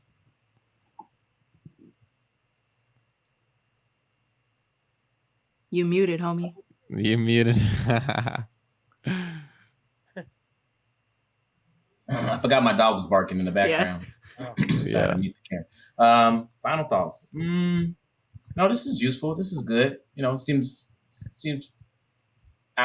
I'm very. It makes me laugh listening to Jenny talk about all the little books she read, because when I was going through graduating high school, I got really anxious and was like reading all these like Rich Dad Poor Dad and Who Moved My Cheese and all these normal. Yeah, I know, right? That when you hear you talk, I'm like, oh, that was not in a bad way. It's just very endearing. That's just funny. Throwback. Throwback. Yeah. I love being thought of as endearing, and I'm glad that was endearing. Yeah. It made me feel very cheesy, but in a good way. Because you're doing really well. Yeah. Thank you. Sorry. Yeah. Sierra. This has been super interesting. It did kind of change my mind a little bit because I think before you were on, Jeannie, we were talking about is college necessary? Like, should everybody go to college? And I was kind of like, yes, but only because I thought that there's some skills you get from being in college that a lot of high schools unfortunately don't prepare people for. But I think you do kind of change my mind on that, because it seems like your work and a lot of what you do and advocate for is just for like a bigger support system and more things that should be happening in like that high school, junior high kind of age range, which I think is really important. So yeah. Grandpa. Well, I think that Jeannie's provided very good information for people, and I just think it would be. She's convinced me that it's a very good idea for young people to take these tests and find out, where their abilities are and what career to get into, and Yeah. not And to waste I money wish in you college. the best of luck on your career path, Grandpa. I hope it's been helpful for you. Thank you. Thank you, Brandon. And finally, Jeannie, any final thoughts? Yeah. One of my passions that I didn't really touch on today is using wise strategic education to correct racial and income inequality. Oh yeah, we didn't talk about And that. this is really huge for me. When I first came out with all these details on how to get through college debt free, people said to me, "Oh, you should open up a $5,000 consulting practice. People pay you $5,000, get their kids through college debt free. You save them $50,000. Of course, who wouldn't pay that? Of course." And I said, "No, I'm going to put it all into a book that anybody can get on Amazon, because I want single moms to be able to get a hold of this book, walk through the clear steps, read my email newsletter for updates, and be able to get kids who come from families that have never had a person in college before, be able to get them on a path so that they're not just fed the lies that we hear in our culture. Oh, you have to go to an Ivy League school or you're never going to get a good job when you graduate. That's a lie. And I want to, when I go out and speak, I speak at churches and schools and conferences, and I'm constantly trying to reach like Title I schools and every person that I can that needs to hear this message, that is not just the typical person who you might think would normally get shuttled and pressured off into college. Then the second thing I want to say is, we didn't talk much about trade school today, but I am a huge fan of trade school. There are some people that should not be in 4-year college. They should just go to some 2-year program and learn how to be a construction manager. And then they get out and they're 20 years old and they're doing great things and they're making good money and they're building the infrastructure and they're in the trades, which we so desperately need to build our infrastructure in the United States these days. And if your people listening will Google my last name, which is Burlowski, Burlowski, and the word tech school both. That's 3 words, tech school both. You'll find an article I wrote where students can use clever strategy to do tech school and 4-year college both and get through the whole thing by the age of 22 completely debt-free. And this is where you see the huge results where kids are like, I'm an electrician, I own the company, I do all the marketing and the management, I got 10 trucks running around the city and I'm managing all these electricians.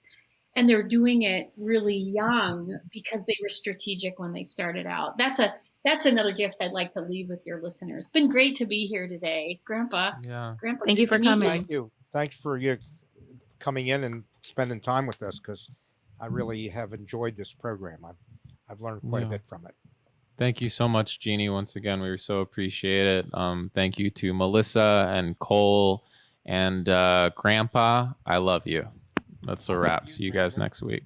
Whoa. Podcasting with Grandpa Bart and Rosie, always on his shoulder. This is Grandpa and Chill. Grandpa and Chill is brought to you by your hosts, Brandon Fox, Bart Frank, and Phines Jackson. Our producer is Sierra Doss. You can find episodes old and new on Spotify, Apple Podcasts, Google Podcasts, and more. Subscribe to our YouTube channel to watch the show, and follow us on Twitter for behind-the-scenes moments you can't get anywhere else.